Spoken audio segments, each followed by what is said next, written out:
Hello everyone, good to see you again and hope the same from you also. मी मानसी स्वागत करते तुमच्या लोकांचं आजच्या आपल्या इंग्लिशच्या या सेशनमध्ये. आज आपण आपल्या इंग्लिशच्या नेक्स्ट चॅप्टर लेट्स मार्च हेच वाचायची सुरुवात करणार आहे. सर्वात आधी आपण नेहमीसारखं वॉर्मिंग अप एक्सरसाइज पासून स्टार्ट करू आणि त्यानंतर लेसन रिडिंगचं स्टार्टिंग करू. लेट्स मार्च म्हणजे की कूच करूया. मार्च म्हणजे काय, एक तर असतं मार्च म्हणजे एक जो मंथ असतो मार्चचा महिना, आणि इथे मार्च म्हणजे काय, मुलांना तुम्हाला माहिती असेल की गांधीजींनी दांडी मार्च केला होता. तर हा तोच मार्च आहे. म्हणजे की आपण कुठे कूच करतो ना, कुठे जाय करता, तो that is also called March in English. तर लेट्स मार्च म्हणजे चला कूच करूया, पुढे वाढूया, कूच करू. तर आता आज आपण स्टार्टिंग करूया आपल्या वॉर्मिंग अप एक्सरसाइज पासून. So like always, we will start with our warming up exercises. First of all, we are seeing, you can see a picture here. These are two pictures. So chit chat, in chit chat, discuss in your group. Chit chat मध्ये बघा काही प्रश्न दिले आहेत या पिक्चर्सच्या related. What difference do you notice in the two images? हे दोन images तुम्हाला दिसतात, ह्याच्यामध्ये काय डिफरन्स दिसतोय तुम्हाला? डिफरन्स अगदी कळतोय की one boy is doing some work. Work म्हणजे घराचं एक तर घरगुती डोमेस्टिक वर्क असतं, ते तर ठीक आहे करणं, की आई वडिलांचं हेल्प करणं. पण हा चाइल्ड काय करतोय? This child is doing some serious work to earn money, and this boy, other boy is going to a school in a bicycle. तर हे फरक आहे या दोन्हीमध्ये. Which of the two situations should change? कोणत्या दोन सिच्युएशन्स मध्ये change झाला पाहिजे? याच्यामध्ये चेंज झाला पाहिजे की याच्यामध्ये?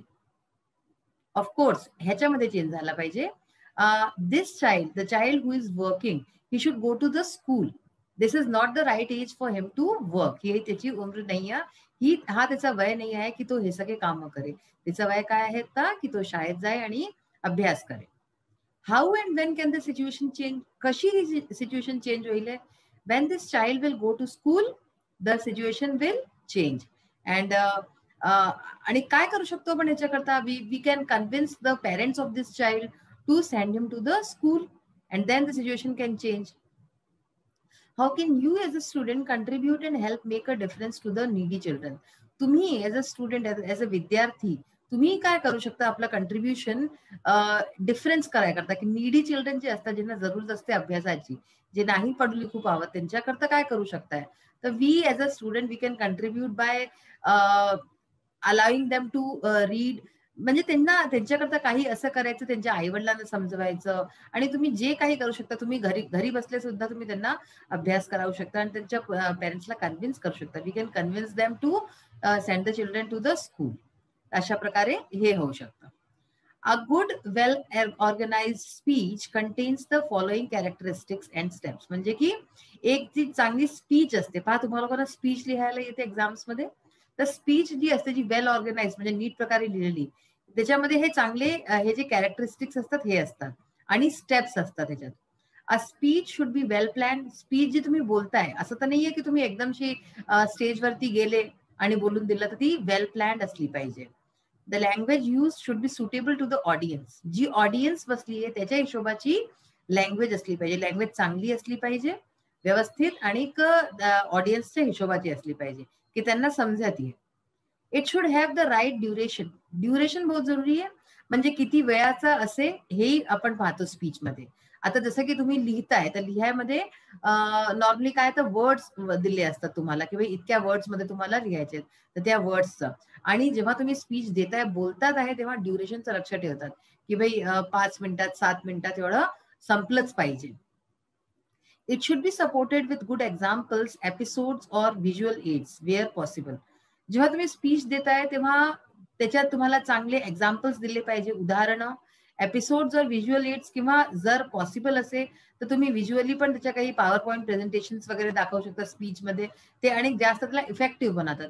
वेअर पॉसिबल, जिथेही पॉसिबल असेल तिथे हे करू शकताय. आता बघा, refer to page 26 for a reference to the steps to be followed in the speech. Page number 26 तुम्ही बघू शकता. त्याच्यामध्ये काय केलंय की स्टेप्स दिले आहेत, कोणते स्टेप्स फॉलो करायला पाहिजे आपल्याला स्पीच द्यामध्ये, and do the activity given below. आणि त्याच्यानंतर ही ऍक्टिव्हिटी आपल्याला करायची आहे. ही ऍक्टिव्हिटी काय आहे बघा, read the expressions given below. इथे काही एक्सप्रेशन्स दिले आहेत, त्यांना वाचायचं आहे, and insert them in your notebook in the proper boxes as shown below. खालती काही बॉक्सेस दिले आहेत बघा, greeting, salutation, introduction, body of the speech आणि कन्क्लुजन. ते असे 4 ह्याचे जे आहे पार्ट्स केले गेले आहेत स्पीचचे. तर आपल्याला काय करायचंय की ह्याच्यातनं कोणतं पार्ट कोणत्या पार्टमध्ये जाईल, कोणची लाईन कोणत्या पार्टमध्ये जाईल आपल्याला हे पाहायचं. आणि मग पहिले काय, नंतर काय. सर्वात आधी आपण काय करतो, ग्रीटिंग, सॅल्युटेशन, म्हणजे good morning, honourable person, honourable chairperson, principal, अशा प्रकारचं बोलतो. सर्वात आधी आपल्या काय येतं, ग्रीटिंग येतात, सॅल्युटेशन येतात. तर ग्रीटिंग मध्ये ह्याच्यात काय काय येईल हे बघा तुम्ही. सर्वात आधी ग्रीटिंग मध्ये येईल सर्वात आधी आपलं हे good morning one and all present today. सर्वात आधी आपण गुड मॉर्निंग म्हटलं, त्यांना ग्रीट केलं, आणि त्याच्यानंतर आलं honourable chief guest, eminent dignitaries, respected management and staff, student, friends. तर हा झाला आपला ग्रीटिंगचा पार्ट. ठीक आहे ना. आता म्हणजे ह्याच्याने तुम्हाला अगदी क्लिअर होऊन जाईल की ग्रीटिंग सॅल्युटेशन मध्ये काय येतं, इंट्रोडक्शन मध्ये काय येतं. तर हा आपला झाला ग्रीटिंगचा पार्ट, सॅल्युटेशनचा पार्ट. नेक्स्ट आहे आपला इंट्रोडक्शनचा पार्ट. आपण ग्रीटिंग्स करून दिले, याच्यानंतर इंट्रोडक्शन मध्ये काय करू.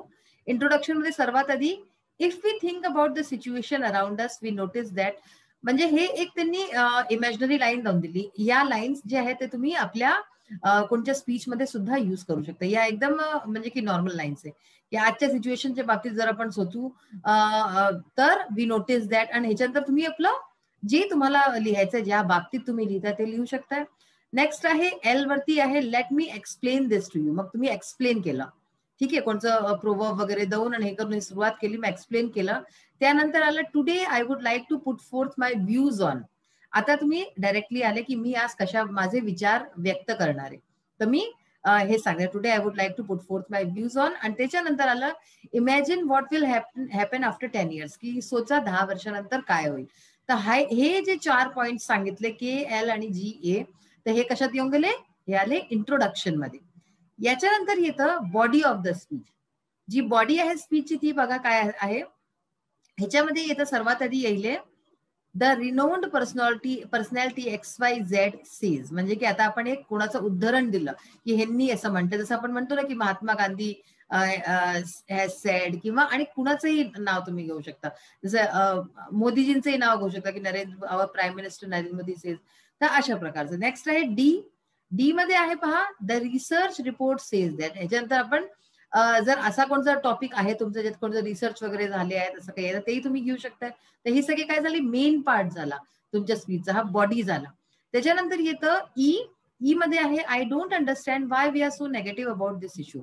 म्हणजे की मला नाही माहिती की आपण या इश्यू करता इतके नेगेटिव्ह का आहो, आपण इतके नकारात्मक का आहो. आणि बी मध्ये येतं त्याच्यानंतर लास्ट मध्ये आलं I would like to share with you an example from my own experience, की माझ्या स्वतःच्या अनुभवाने मी तुम्हाला एक उदाहरण सांगतो आणि मी ते तुमच्याशी शेअर करणं चाहते. तर अशा प्रकारे आपण आपले काही थॉट्स दिले त्याच्यामध्ये, आणि जी गोष्ट आपण म्हणणं चाहतोय त्याच्याकरता आपण स्टॅटिस्टिक्स सांगितले की भाई हे असं असं आहे, आणि उदाहरणं दिले लोकांचे की ते आपली गोष्ट किती सही आहे. याच्यानंतर लास्ट येतं पार्ट कन्क्लुजनचा. कन्क्लुजनच्या पार्टमध्ये बघा येईल सर्वात आधी think again and then move forward. म्हणजे परत या बाबतीत सोचा आणि मग पुढे वाढा.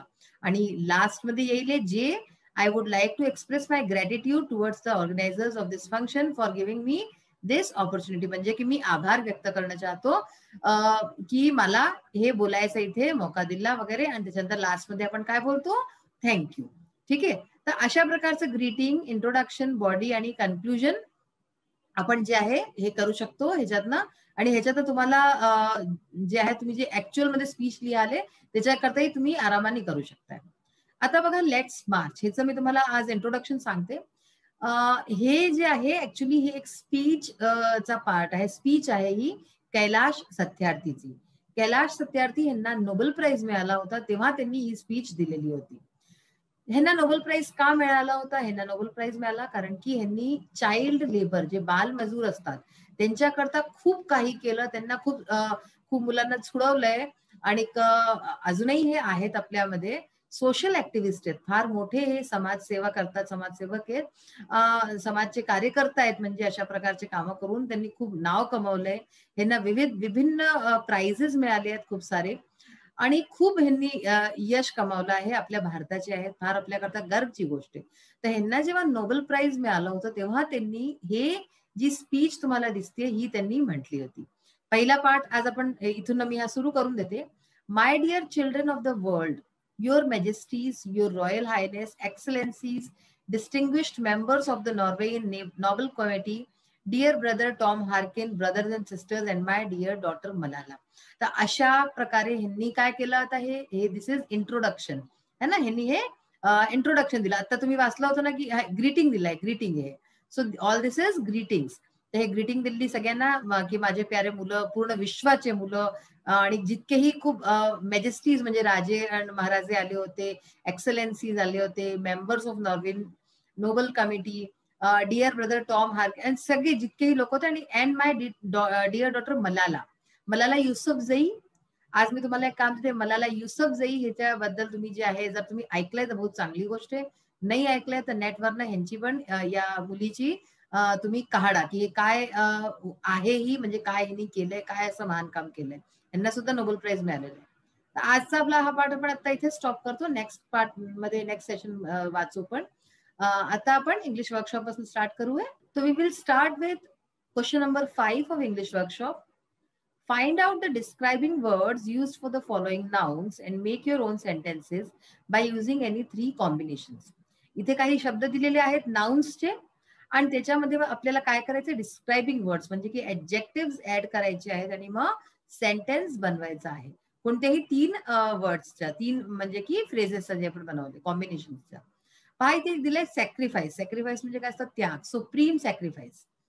सुप्रीम सॅक्रिफाईसचं पहा, we should never forget the supreme sacrifice of our martyrs. Martyrs म्हणजे कोण, ज्यांनी आपल्याकरता बलिदान केले, तर त्यांचं आपल्याला सॅक्रिफाईस नाही कधी विसरला पाहिजे. Extremist militia. मिलिशिया ह्याच्यामध्ये नाऊन आहे, आणि एक्स्ट्रीमिस्ट हे काय आहे, हे ऍडजेक्टिव्ह आहे. Extremist militia is an active force found in Sudan. तर हे सुडानमध्ये, सुडान एक जागेचं नाव आहे, तिथे ऍक्टिव्ह फोर्स आहे, तिला म्हणतात एक्स्ट्रीमिस्ट मिलिशिया. मग आहे रॅपिड ग्लोबलायझेशन. म्हणजे रॅपिड म्हणजे काय, जे खूप लवकर वाढतं, globalisation. Due to rapid globalisation we have been facing number of problems. तर या कारणाने आपण जे आहे खूप प्रॉब्लेम्स फेस करतोय, आपल्या समोर खूप साऱ्या समस्या येत आहे. ग्लोबलायझेशन म्हणजे की खूप लवकर चारीकडे जी गोष्ट पसरतीये ते, दॅट इज कॉल्ड ग्लोबलायझेशन. आज कोणी पण व्यक्ती कुठेही कधी पण जाऊन राहू शकतं, करू शकतं. Beautiful faces. आता पहा बाकीचे पहा, beautiful faces, great challenges, advertisement agencies. ह्याच्यामध्ये ब्युटिफुल, ग्रेट आणि ऍडव्हर्टिजमेंट हे डिस्क्रायबिंग वर्ड्स आहेत, दीज आर ऍडजेक्टिव्ह, आणि फेसेस, चॅलेंजेस, एजन्सीज हे काय आहेत, हे नाउन्स आहेत. क्वेश्चन नंबर 7 आहे, what will you do in the following situations. तुम्ही काय कराल जर असे सिच्युएशन्स पाहाल तुम्ही तर. If you see a child working in a restaurant. जर तुम्ही कोणा छोट्या मुलाला पाहिलं जो रेस्टॉरंट मध्ये काम करतोय, आपण नेहमी पाहतो हॉटेल्स वगैरे मध्ये खायला जातो तर छोटे छोटे मुलं काम करत असतात, पाणी द्यायचं, प्लेट्स द्यायचं. तर तेव्हा तुम्ही काय कराल, I will launch a complaint against the owner under the child labour act 1986. तर मी तो जो ओनर आहे त्या रेस्टॉरंटचा, हॉटेलचा, त्याच्या खिलाफ जे आहे चाइल्ड लेबर ऍक्ट जो की 1986 ह्याचा म्हणजे की फुल हे आहे, या वर्षी बनला होता, ह्याचा जो आहे त्याच्या खिलाफ मुकदमा दर्ज करेल. If you find a child working at a construction site. Construction site वरती पण तुम्हाला खूप मुलं दिसत असतील जे लहान लहान मुलं कामं करतात, डोक्यावरती तगाडी घेऊन, आणि खूप कामं करावले जातात तिथे. तर अशा प्रकारे जर दिसलं तर I will launch a complaint in the police station. मी पोलीस स्टेशन मध्ये कंप्लेंट करेन nearby, and convince them to send him to a nearby school. आणि पेरेंट्सला कन्व्हिन्स करेन की जवळच्या शाळेत ते धाडे त्यांना. If you find a child working at a brick work site. जिथे ब्रिक्स बनतात, विटा बनतात, तिथे सुद्धा मुलं दिसतात अशा प्रकारचे. तर अशा प्रकारचं तिथे कोणी मी लहान मूल पाहिले तर I will tell his parents not to do so. त्याच्या पेरेंट्सला सांगेन की असं नका करू, instead send him to school. ह्याच्या बजाय तुम्ही त्याला शाळेत धाडा, हे त्याचं वय नाही आहे असं मी त्यांना समजवायचा प्रयत्न करेन.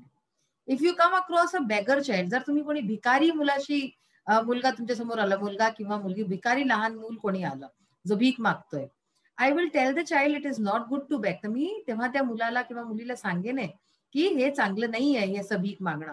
I will also tell him the importance of schooling and help him to go to school. त्याला शाळेचं महत्व सांगेन आणि त्याला शाळेत जायमध्ये हेल्प करेन. आणि त्याचे आई वडील जे त्याच्याकडनं असं करवतात जर, तर मग त्यांनाही सांगेन. Write any 2 efforts that you can make to enroll deprived children out of school children into a school.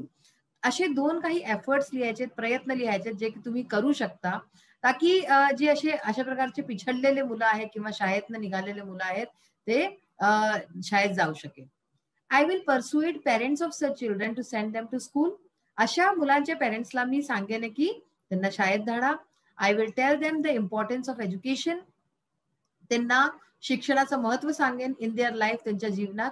And tell them about the right of children to free and compulsory education. आणि हेही सांगेन की education free आणि compulsory आहे, जे आहे मुलांकरता 14 वर्षाच्या वयापर्यंत मुलांकरता फ्री आणि कंपल्सरी एज्युकेशनचा प्रावधान आपल्या सरकारने ठेवलाय. तर हे ह्याच्या बाबतीत त्यांना जाणकारी देईल. I will help them to take admission in schools nearby. आणि त्यांना कोणत्या जवळच्या शाळेमध्ये ऍडमिशन करण्यामध्ये त्यांची मदत करेन. Today it is time for every child to have a right to. आता बघा, हा क्वेश्चन नंबर 8 आहे. हा जो आहे जसे तुमचे वेब डायग्राम्स असतात तशा टाईपनी आहे. तर इथे मी डायरेक्टली आन्सर्स लिहिलेले ते तुम्ही बघाले बुकमध्ये कसे करायचे. तर आता हा जो टाइम आहे प्रत्येक मुलाकरता, प्रत्येक चाइल्ड करता to have a right to.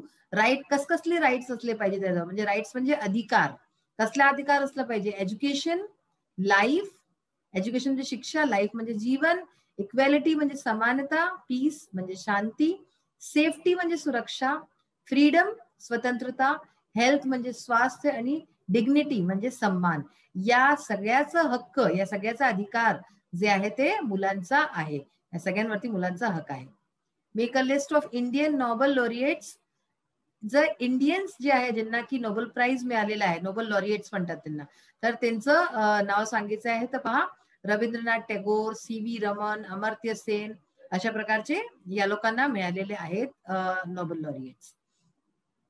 तर अशा प्रकारे आज आपण मेनली जे आहे वॉर्मिंग अप एक्सरसाइज बघितली आणि इंग्लिश वर्कशॉपच्या एक्सरसाइज ज्या सुरू केल्या आहेत त्याही तुम्ही बघितल्या की आपल्या भारतीय किती लोकांना मिळालेलं आहे आणि कुणाकुणाला मिळालं आहे. तर हे तुम्ही पता करा बिलकुल की आणि काही कोणी आहे का ज्यांना आणि मिळाले आहेत नोबेल प्राइज. आजचा सेशन आपला इथेच फिनिश होतो. नेक्स्ट सेशन मध्ये परत भेटूया. Till then bye, have a nice day. Thank you.